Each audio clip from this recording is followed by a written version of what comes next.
choices, then you can go from that.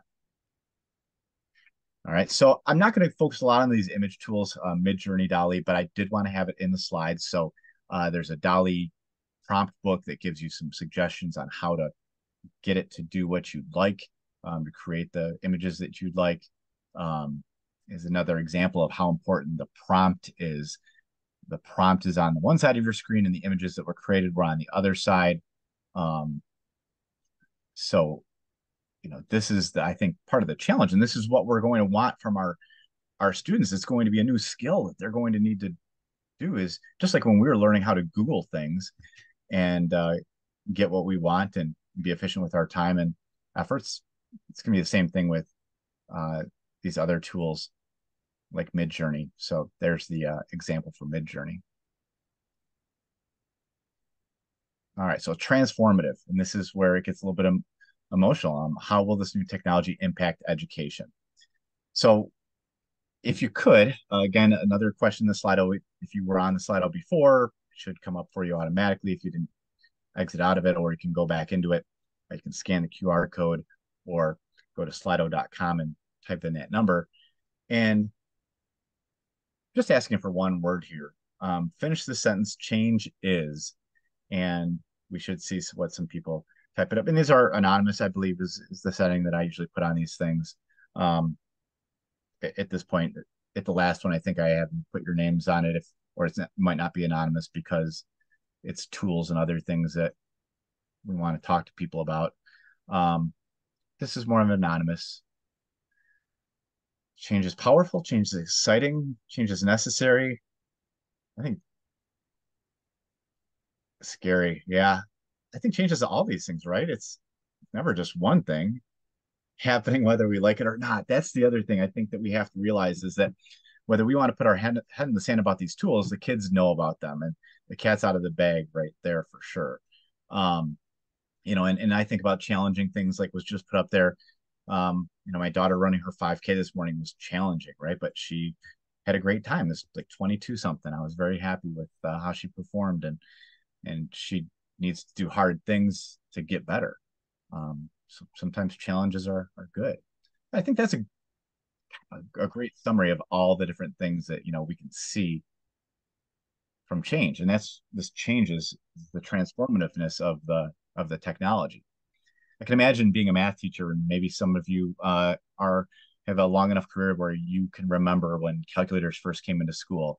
But you can see the sign on this looks like it's probably a teacher holding up, off until upper grades. And the calculator, I mean, just simply a calculator, if you become dependent upon it, it's dangerous. I always feel that I'm in a great position being 49 years old. I grew up without the internet.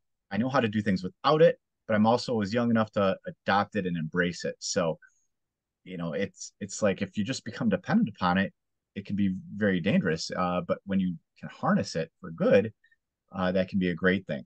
I love this quote from Henry Ford, being from the Detroit area. If I had asked people what they wanted, they would have said faster horses. And as much as I just like comfort and I like doing things the way I've always done them, um, I need to be pushed sometimes. I was told by my principal, "Oh, you're going to teach economics. Now it's a requirement." I'm like, "I don't want to teach economics." "No, you're teaching economics." "Okay, great." And then it was, "Oh, you're going to teach AP economics." "I don't want to teach AP economics." "Too bad. You're teaching AP economics, right?" And then I loved it. So sometimes we need to be pushed out of our comfort zones and do things that maybe we don't even know about yet and what we're capable of. Then you go from calculators to copy machines.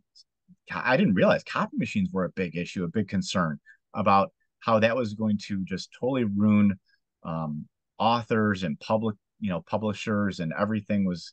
Uh, they were very scared and wanted regulations and rules and all the stuff we're talking about right now with just copy machines being an issue. I don't know how I do my job as a teacher without a copy machine. I think it's kind of interesting to see McGraw-Hill even um, referenced in this article here. And then you think, okay, is it going to take all of our jobs, right? Well, this technology of going away from the slide rule um, and having an IBM electronic calculator said it's just like having 150 extra engineers. But if you look anywhere, engineers are still like the fastest growing job out there, even um, now. So maybe it's just a changing of what those jobs look like, what they're doing, and other jobs that are going to come and replace those. The slide rule companies went out of business, I'm sure, right? And I think part of the concern is this lump of labor fallacy that there's only so much work to be done, right? And that that's a concern. There's going to be frictional pain. There's always change, and this shows, I think, over time, going from the 1800s, 1870 to 1930, of how our nation went from over 50% of workers involved in agriculture to changing and other occupations growing, and agriculture going down to about 20% in 1930, as you see from this graph. So, you know, new jobs are going to different people in different places, but over time, the total number of jobs doesn't go down, and we've all become more prosperous because of it.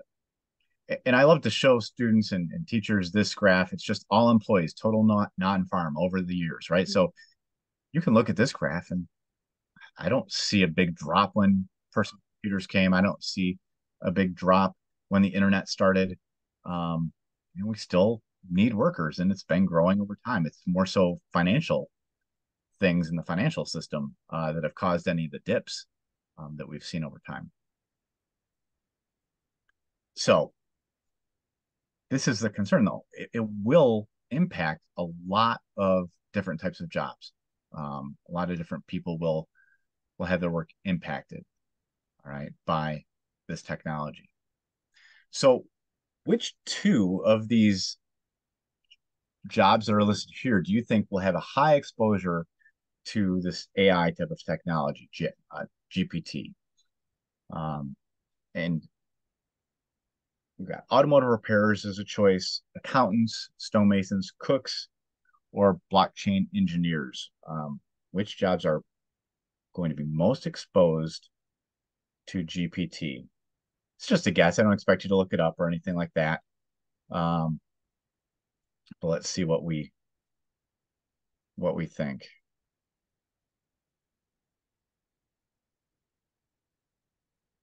Because I was taking this from a list of ones that are have low exposure, and ones that have high exposure to GPT. And what we've seen, and you guys are seeing this exactly the way it is engineers and accountants are the most exposed to this type of technology, which is totally weird because technology, for the most part, has gone after the lower ends of our career fields. The lower income or the lower, I guess, college educated types of careers has been where the technology's gone, and now we're seeing it go after more white collar types of jobs. Okay, so high exposure are the ones in the yellow, low exposure are the ones in the blue. And one of the things I think about what I do, and I think about what most everybody here does every day, you're not seeing anything from technology that's going to be able to replace what you do. Maybe how you do it for sure, but what you do, we're going to need people in classrooms with students. That's for sure, right? But can it help me develop lessons? Can it help me provide that? As a teacher, I was always frustrated because it's like, oh, you got to give personal attention to all your students. I'm like, I have 36 students here. How can I give personal attention to each one of these? I have 170 students in a day, right? I've seen things with this technology that can help you at least do that a little bit better, provide more individualized instruction. All right. And I'm not going to spend a lot of time on this report, but I really encourage you to look at it if you're concerned at all about, AI and thinking about it. This McKinsey digital report, it'll be in the linked in the Google slides that I share with you here, but some summaries of things. It can definitely impact productivity positively and add value overall to the global economy. And 75% of the value that it creates falls across four areas: customer operations, marketing and sales, software engineering, and research and development. And it has the potential to automate work activities, absorb 60 to 70% of employees' time today. Doesn't mean those employees are going to go away. It's just doing other things, right? Plenty of work out there to do. Half of today's work activities could be automated between 2030 and 2060, with a midpoint in 2045. And I'll show you some of these things in a graph in a moment. And it could add to overall GDP. So some graphs that show this. I'm not going to spend a lot of time going through these, so I'm sorry if it goes too fast for you. Again, in the slides, those engineering, software engineering, customer operations, these things at the top are areas that we'll see a lot of annual impact of AI. But it really shows here the education level. People with higher education are going to be more impacted than those with lower amounts of education, as far as with or without AI. Now, one of the things is, again, the speed and how fast this is transforming. In 2017, the kind of low and high areas of where people thought we would be with some of these different technical capabilities were definitely farther off to the right. And now we're seeing these guesses of where we're going to get to with these types of technical capabilities is narrowing and sooner. So it's obviously a lot more like you don't see anything to the right of like 2035 here, compared to what people thought in 2017 where we would be with some of the technical capabilities.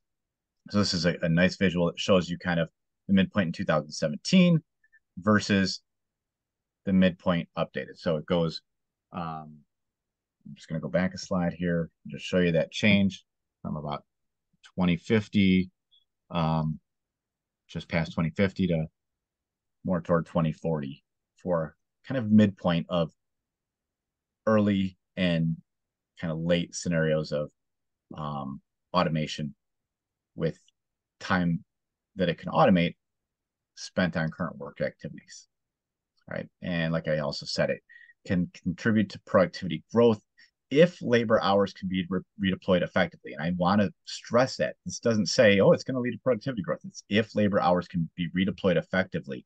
If it's just taking, the place of what we're doing right now, not a lot of help, right?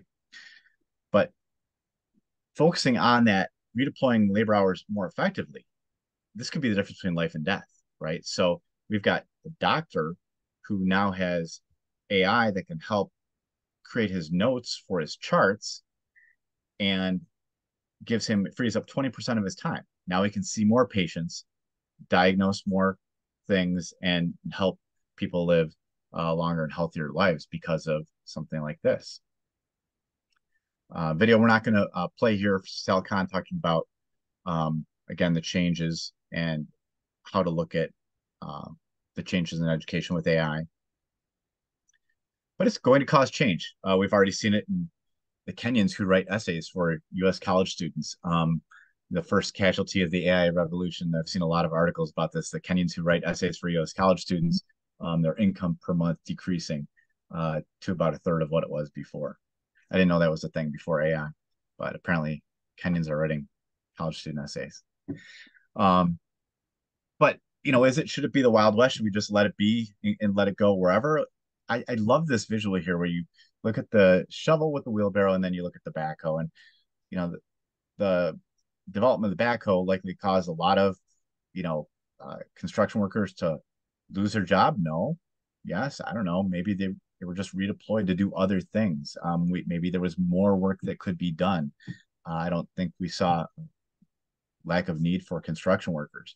But also, I think about that backhoe and I think about all the regulations, because I saw that like power line up above it. I'm like, there's probably a lot of regulations about, usage of these types of equipment to keep the workers safe and to make sure that things are done properly. We definitely can't be the Wild West on it. A lot of text on one slide. I don't expect you to read this, but it's a story from the National Bureau of Economic Research that basically is saying that AI is a tool that can help increase productivity. They were looking at customer support agents, and what they're seeing is with a lower skill job like customer support agents, that this tool is able to help them and kind of, I guess, make the gap smaller between the upper level employee and the lower level employees, because the lower level employees have that ability to utilize the AI to help them, uh, accomplish what their goal is to do. Um, Reduces requests for managerial intervention, improves employee retention. So this kind of reminds me, and I want everybody to think about that AI will not replace you. It's, somebody using AI will replace you. It's a tool, not something that's coming after all of our jobs. So, how can we utilize AI to become better educators? The tools are just starting to come out here there right now. This was when I saw that I really liked Class Companion, save time per week. Time is your most valuable thing that you have. And I liked how this kind of chat where somebody types something um, in the blue, like a student types in, FDR believed it was the government's responsibility to jumpstart the economy, whereas Hoover believed the economy would correct itself through business. Then the Class Companion says that's a great start to strengthen your response to identify what FDR specifically calls upon the government to do. So it's a tool that can be used to help that student become, a better uh, understanding and application of that historical event. So, some ethical considerations. Can you figure out which one of these is written by the Federal Reserve?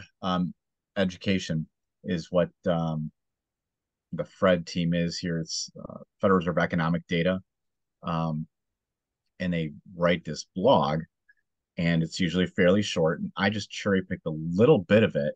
Um, the swell of shipping costs, some if by air and more if by sea. And one of these is written by ChatGPT, and one is written by the editors and authors from the Fred blog.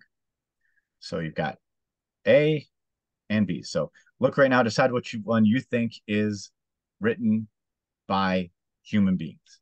So which one is written by human beings, A or B? We're going to ask you on the next slide to give me what your thoughts are. Mm-hmm. All right, so one on the left was A, one on the right was B. Which one was written by humans, A or B? Let's see how we do. I did this at the Federal Reserve building in St. Louis with Federal Reserve people in the room, and it was like 52% to 48% split. They even people there couldn't figure out which one it was. Now, again, their blog usually is very specific to graphs and other things. And if you read the whole blog, it'd be very easy to see. I cherry picked, kind of a paragraph that was more general. But it kind of shows some of the difficulty in identifying whether it's written by ChatGPT. And I'm seeing more so stories come out saying that the tools that they were saying might be there to be able to tell if it's written by AI are not doing a great job. Not enough, at least, that you could call a kid out on it. So I think that you're not going to be able to get to that point. So let's see which one was written by humans. It was B, was written by humans. All right, I'm gonna go back for a sec to see where we were. We did good, 71% to 29%. So you guys did good figuring that one out. You're better than the people at the Fed. So sometimes you can see some of the generalness of it, and there's other language things that sometimes you can notice, but some it can be difficult. So if you at all into anything with the Fred economic data, check out their blog. It is fairly good. I didn't want to say that they were not good. They are definitely good at what they do. Um, but this is talk about the ethical things. Something can be legal, but ethical can be a different question. So we want to make sure we're looking at fairness, the developing of the models, intellectual property issues, privacy, security, explainability, reliability. All of these are concerns. Organizational impact, social, environmental impact, all things to consider in the use of AI. But um, ethical AI is probably something that you'll hear more about. There might be legal limits, but then that's the minimum threshold of kind of acceptability. But ethical AI is important for the use of good, use of this for good, not evil. Um, so we don't want it used unethically for disinformation. We think about the 2024 election, what that might be like, right? Deception, human abuse, political suppression. We don't want to see any of any of that. So ethical use of AI definitely needs to be part of the conversation.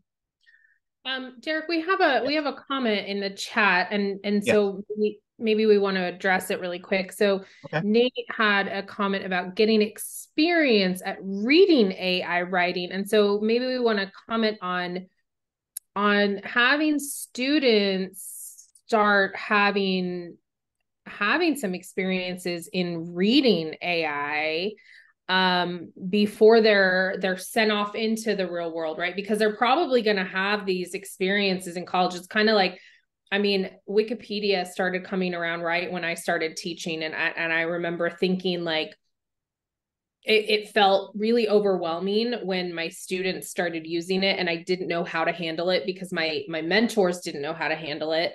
And so I wonder if this is an opportunity for us as teachers to kind of give our students this opportunity to show them. So what are your thoughts on to give them lessons like you just showed us, right? Like to kind of give them these opportunities to read it and see those differences and to kind of start seeing how they could potentially use it. So what are your thoughts on that? Yeah, that's part of what we're going to get into with the strategies that I'm coming up to here in a couple Okay, of minutes. And I think about perfect. like you can Well, you hey, look can at that, Nate. You prompted him perfectly.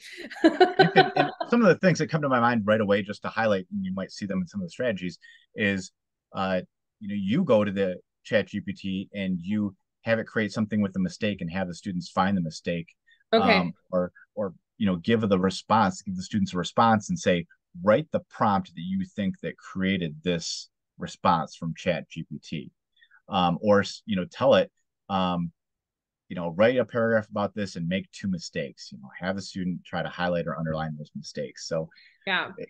those are some of the things that jump out to my mind of things. And when you bring up Wikipedia like that, it's like we've come such a long way, right? Like I'm not gonna like Oh my gosh. quote Yes. Wikipedia, but if I just need to know like when somebody was born and maybe what high school they went to and what movies they starred in or whatever, Oh, I can look yes. at that. I remember the high school I taught at was one of the first ones that Wikipedia blocked our IP address. So, because Mm. my kids, we had a one-to-one high school, and so they were the first ones that used to log in and change things. So, yes, Yeah. I remember those days. Yes, for sure. Okay, I'm sorry. Thank you. Keep going. No, I'm glad you brought that up, and I like the conversationalness. So, I mean, anybody who wants to unmute and talk, to me, that's great. I love that. Um, I taught for 25 years. I missed the classroom. I just left a couple of years ago. So, um, I think there's definitely concerns, right? Should we pause or not pause this? But this is a kind of a paragraph that's really stuck in my mind when I think about maybe we should pause. Maybe we should step back and give it some time. And what we've seen in the last week is military things. China's not pausing, and they're talking about how we need to use this for military purposes. And I agree with that. But also, temporary halting AI research would mostly benefit knowledge workers, the people who are, oh, it might take my engineering job. Imagine saying that, because some white collar workers are concerned that a child with ALS or with cancer, hearing we need to slow technological progress that maybe they could be helped with, uh, makes me think like, yeah, maybe we don't need to pause. Maybe we need to keep going, but maybe there's other things we need to do, some guardrails and some other things that might be necessary. And one of the things is with the constitutions. You probably don't know a lot about this yet. It's not become fairly mainstream. So talk about what are the constitutions the AI was written with, and maybe should there be some, you know, I guess, agreement on certain things that should be in the constitution of those AI tools, to make sure that it's not one-sided, that it's going to be giving ethical responses, um, and other things of those concerns. So there's constitutions out there. So let's talk a little bit about prompt creation. I'm going to go through just a couple things together. Then I'm actually going to split my screen and pull up ChatGPT and show you some things uh, that you can use as tools with your students. But we have to make sure, I'm sorry, skip past that slide too quick. We have to make sure when you're writing that prompt, that's what prompt engineering is writing a prompt that is clear. You want to, instead of saying, tell me about dogs, saying provide a detailed description of the characteristics, behavior, and care required for domestic dogs. So you don't want to say, give me a workout routine. Say, I'm a male, I'm 49 years old, I weigh this much. This is the improvement I want to see, or this is the nutrition. Give me a nutrition plan. I don't like fish. I mean, you want to be very specific with it to get a better response. So be clear for sure. Context, make sure that you provide that context of the prompt, what you're doing, what you'd like to see provide for you. I love when people do lists. ChatGPT is great at lists. Give me 5 examples of game theory, right? I was doing an assignment the other day. I needed some examples of game theory. Give me 5 examples of game theory. Give me 5 more examples of game theory. And you can have it provide these lists for you. So it's really good at those things. But role play is a great one when you're going to tell it to act as if. So that is a great prompt right there. Act as if. Act as if you're my personal trainer, right? Create a weekly workout regimen, a meal plan. Tell me what else you need to do this. That's another powerful thing. Tell me what else you need to do this.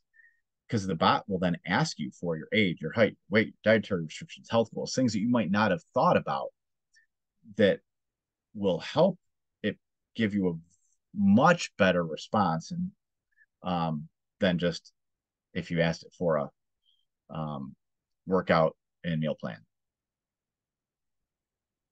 All right. So some other things you can do when you give it text. You can, give it text. You can give it an email. You can give it a paragraph. Ask it to be more persuasive, more informative, more descriptive, humorous, action-oriented, empathetic, or emphatic. I'm sorry, concise. Ask it to improve what you've done. I know a professor that says his email is sometimes too direct and tone doesn't come across very well. And so you can ask ChatGPT to, do this text in a kinder tone. And it's pretty cool to watch it do that.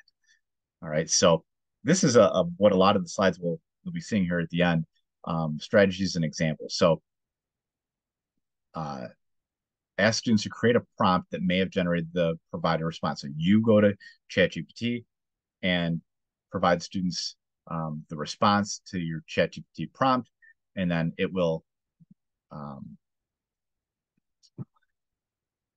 they will have to come up with the students will have to come up with the prompt that created that response. So I think that's again a critical thinking thing. Prompt engineering to the extreme. This is actually an actual prompt, right? Like you're a friendly and helpful mentor whose goal is to give students feedback to improve their work, and you could read this whole thing, but this is an extreme prompt uh, that could be used for using ChatGPT. So I'm not going to read that through. It'll be there for you to go back. But the whole point of what you're going to see in these strategies is trying to get to those level 3s and 4s, strategic and critical thinking, complex reasoning skills, and away from the recall in the levels 1 and 2. So ask ChatGPT to help me practice interview skills. So I'm going to actually stop my share right now, or actually try to share another window. So I've got to hold control and do this, and let's see if I can get multiple windows or not. Within a presentation, it might not allow me to. Christine, are we seeing a second window still or not? Nope. Okay. No. Let me just go right to ChatGPT, and I'll do this.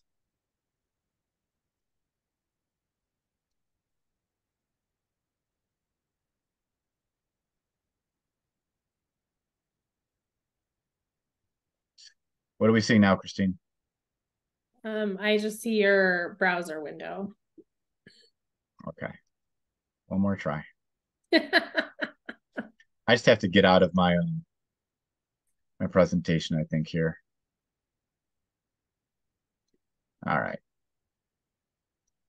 Let's see. I think sometimes if you have multiple screens and it's like dragged over to the second screen, it's funky. There it is. I can see double windows now. There we go. Yep. All right. So let me see I can, if I make it too big, we won't be able to see it. So on the one side, you're going to see the slides. On the other side, what ChatGPT does with it. Now, 3.5 is the free one. I paid 20 bucks a month for the 4. I just feel it's worth it.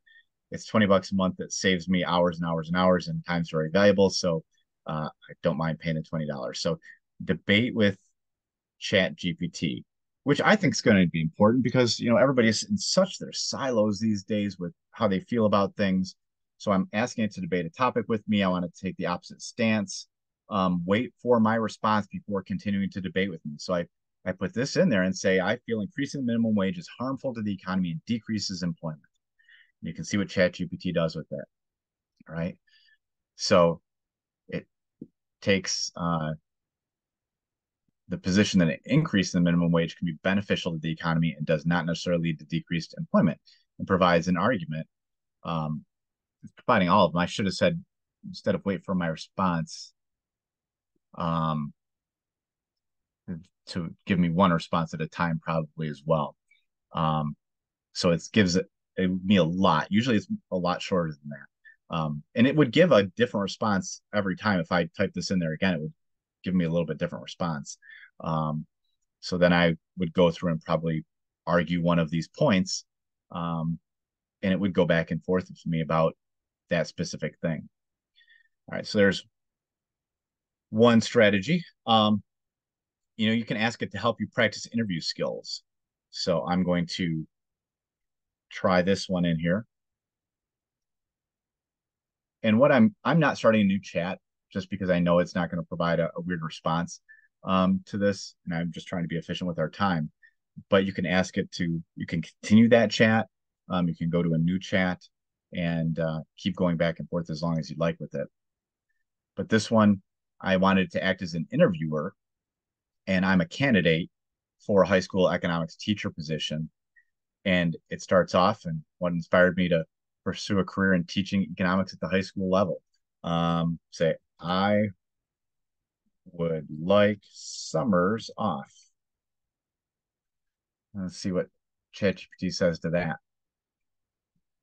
I see. Apart from the schedule benefits, what interests you about teaching economics, specifically high school students, right? So it's going to help them develop their arguments to be a little bit more complex than just, I would like summers off. All right. You can, ask it to do that, a tutor, and be a tutor for different things. This is one of the things we used for my daughter. She had APUSH last year, AP US history, and she utilized ChatGPT a lot to be a tutor for her as she was studying for tests. So that one-on-one tutoring. So I have a question for you then. So just thinking Yeah. about this, like my daughter's in AP human geography this year. So just thinking like, I love that idea. So if you had a whole class full of kids studying and you had a classroom set of computers, how would that work? Would you need, how would you do a whole like class at one time to do a study session? Like I'm just thinking logistics. Like we've got a whole, all these teachers are on here right now, and I'm sure they're thinking logistics. Like if they had a class, that they were all studying different things and they'd just done a diagnostic, and each student needed different things to study with. And so they're managing 36 kids because some of them have 36, 40 kids in their class, right? So logistically, how would they utilize that? Would they need different subscriptions? How would they manage that? Because this does sound like a really great resource. I love that idea because obviously you cannot be an octopus and have 40 different hands at managing kids. So this does seem like a really great idea. I love that. What are your thoughts on how they could utilize that? Well, first of all, everybody would have to have an account Okay. for ChatGPT, and the free account would work. Okay. I think having that diagnostic is, the next key, right? So they've got something to go off of that they need work on. And maybe if it's a self-diagnostic, you maybe provide them with the outline of that period. I'm thinking of AP US history because my daughter just did it. She has a test on period 6, let's say. So there's, I'm sure, an outline. It's, the students focus on full of points in that, really do a deep dive into it. And then as far as the logistics and holding people accountable, I think after at the end of the session, you could have the students ask ChatGPT to provide a summary, or they could save it as a PDF. And I'm sure I'm trying to think of ways I've messed with it and done things like that before. Or you could say, ChatGPT, provide me a summary of our chat, because they're all, on my Okay. student, I've got my account. We've got a chat history. They could print off the chat history. Yeah. They could And just then ask Chat submit to that to the summarize that. teacher. Yeah. Yeah. Yeah. Or just summarize Great. that, or provide me an outline of where to go from here that I can look at tonight. There's a lot of things I would have to think about a little bit more about how it would work, but that's the direction I'm going. Yeah. No, I love that. I mean, yeah, it's worth trying, right? Like we're testing it out just like we tried Wikipedia a few years ago, right? Yeah. All right, Um, that's awesome. I'm putting in Yeah. here like the most important points from period 6 of AP US history. I'm an AP US history student. I have a test on period 6, providing an outline of the most important points. It tells me what period 6 covers, and it's going to go through here and provide me an outline. And then the students could go more into just like number 1, the Gilded Age, right? And then you'd see the history of that chat. They Yeah. decide to go into the Gilded Age, right? So you're going to maybe tell the student, pick one of these areas and do Hmm. a deep dive into it, or 2 of the areas, and your chat Wow. should reflect a discussion with ChatGPT that goes back and forth about that specific area. So I think it depends on what it is, but it would definitely work in this type of situation. So yeah. Yeah. Um, I love that. So we just had a comment in the chat and said, I've used this and it's awesome for saving time with research. And I think that that's similar to at the beginning that we felt with Wikipedia, right? At first, we were a little wary of the research and we weren't entirely sure if it was accurate. And now we say, it's a great place to start. And maybe it's not the only place you should go, but maybe it's a great place to start. And then it's not the only place you should go, but this could be a great place to start. And I love that we're embracing it. So that's fantastic. I love you guys. I love that you guys are embracing it. All right. We're getting close on time. So let's see what else Derek has for us. yeah, we have till we I have think we 12 have more. like 10, 12 more minutes. Yeah. Yeah. Yeah. So again, those lists, 5 ways to improve the labor force participation rate in the US, right? So it's going to be great at lists. Here's going to list me 5 ways to improve the labor force participation rate in the US. Then the students could pick the top of the 5 and then do a deeper dive into that. So they could find an article maybe associated with that selection. So if they feel that the number 1 way to improve the labor force participation rate is to provide childcare and elderly care support, they could find some articles and evidence that support that argument. So it gives them a start, right? And then they could go a little bit deeper into it. This is one I like because, again, ChatGPT is, I'm going to say right here. So if you provided the students with a graph, maybe I'm thinking of something with econ, that's where I spend a lot of my time, and ask them to identify something in the graph, right? So they're going to look at the graph of the stock price for Ford Motor Company over time. And ChatGPT is not going to be able to handle that. But you can have the students look at it, and maybe they see that in 1998, the stock price increased significantly. But they don't know why. So they could then go to ChatGPT and find out why. So, they're looking at the graph of the stock price for Ford Motor Company, and they see it go up a lot in 1998. And it's answered this differently for me a couple times. Sometimes it says it can't give like stock advice very well or something of that nature. Um, This time it looks like it might be giving me a little bit more specific of an answer. Yeah, it is. It's interesting sometimes how it's different how it gives it to you, but talks about the strong overall economy, product lineup, and again, you can go into a deeper dive about some of this. All right. Another one, retail, make the text more approachable. So what I'm going to do is paste the most recent statement from the Federal Reserve when they decide on interest rates and ask ChatGPT to tell it in the style of LL Cool J, because the way it started off in real life was the U.S. banking system is sound and resilient. Tighter credit conditions for households and businesses are likely to weigh on economic activity, hiring, and inflation. So you ask it to do it in the style of LL Cool J, and it does it a lot cooler. Yo, check it. The scene's been grooving with the economy moving at a pace that's cool, not too fast, it's been proven. Jobs popping up left and right, it's tight. Unemployment, man, it's out of sight. You can have a student like rap this to the rest of the class, right? They're probably going to learn something. Oh my Um, gosh, that's hilarious. so, I mean, you even got the 2% inflation goal that's in there.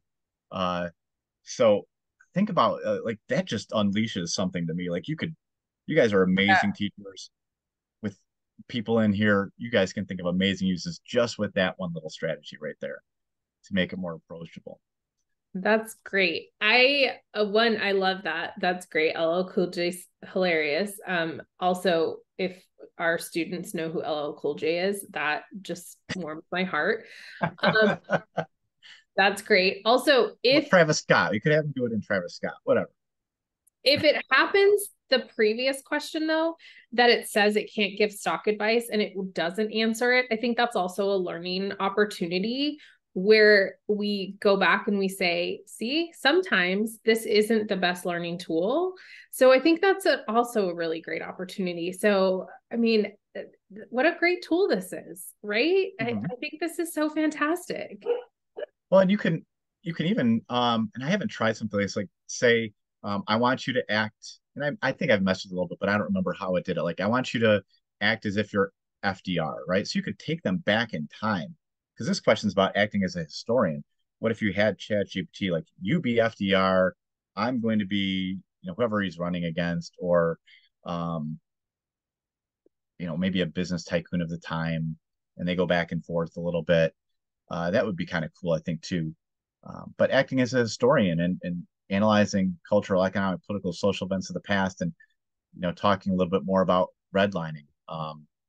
So, not a ton of time left. I want to just pick a handful more of these strategies to focus on, but I wanted to show or talk about this one. I wanted it to help me create an assignment.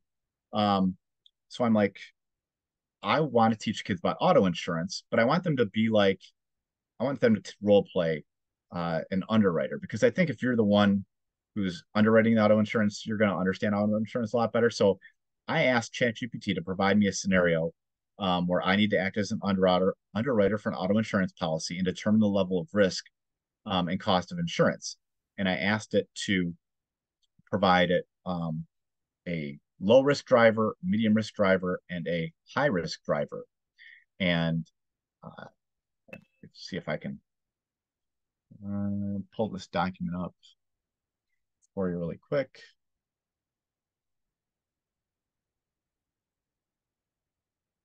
Just to show you kind of what it helped me create. I ended up creating the Google document. I'm going to scroll down here to the part of it that it helped create. Almost there. All right. So it gave me these situations where it gave me John Smith, 35-year-old male who, um, has a clean driving record, excellent credit score, lives in a suburban area with low crime. It gave me all these factors and the facts with it. I just put the name in there. I created the name, John Smith there. So it helped me create this assignment where the students they're critically thinking, right? They're assessing these factors and determining what each of these factors are low, average, or high risk levels, and then determining the price of insurance for that person. So it helped me create an assignment that provided a lot of critical thinking skills, but was uh, 15 minutes maybe for me to create because of ChatGPT. So you can utilize this as a tool for you to create documents like lessons to create, and you can tell it, create a high school lesson plan um, for uh, chemistry about I don't know, moles. I remember something about moles. I'm not a chemistry teacher, folks. All right, but you can ask it to create a lesson plan, and it'll give you the objective, duration, grade level, materials needed, and you're probably not going to just print it out and use it exactly, but it might give you some ideas, get you started, save you time in writing up if you have to do formal lesson plans for your administration or anything like that. So there's a lot more strategies here. I encourage you to take a look at them and see how maybe you can utilize them. I knew there were more than we'd be able to get through today, but you can have uh, students understand the difficulties faced by entrepreneurs by asking it to, um, you know, talk about the situations Elon Musk faced in developing SpaceX, provide that tutoring or coaching like we've talked about, summarize the passage of text and change the reading level for a lower level of students. So it's a way to personalize it to somebody who's maybe an eighth grade reading level, 12th grade reading level, um, provided review guides, write lesson plans, create a test, ask it to create multiple choice questions, ask it to give you the key, ask it to create free response questions um, on a topic. So create a 15 question multiple choice test with free response questions for a high school personal finance test about managing credit. Um, ask Yeah. it to make mistakes, those types of things. So I think, again, yep, yeah, I think what all of it has in common is that what I'm seeing like people have been using in the chat as examples, and what you're showing, Derek, is that you're asking GBT and all of these examples, you're asking it to do like the DOK1, you're asking it to do that basic stuff, and then you're giving students the opportunity to dive deeper. yep, You're giving them that foundation so that they can use their time and their skills to do the digging, the inquiry. You can let them take the time that they have in class to work collaboratively, to dig deeper. And I love that because you're using their time efficiently rather than having them spend their time doing the really basic DOK1. And that is brilliant. That is using their time efficiently, and that's so smart, right? Because that's what we should be doing in our professions. That's what we should be teaching them. And as in the future, as an engineer, if they're going to be an engineer, that's what they should be doing too, right? Like we want them to be using their time efficiently in their jobs. We want all of our employees to be doing that. So I love it. I think it's brilliant. And thank you for your time today. This was really, really wonderful. Thank you so much. sure, Um, thank you. I just put the presentation in the chat there, and thank I'm sure it'll you. be on Google Docs and other things Yes, that you are familiar absolutely. I also put the survey in the chat. Please fill that out. Each session, it's the same one. So if you missed it somehow, you'll get it next session. You can refill it out. And if you're staying for the next one, you can just hang out. I'm going to stop the recording just so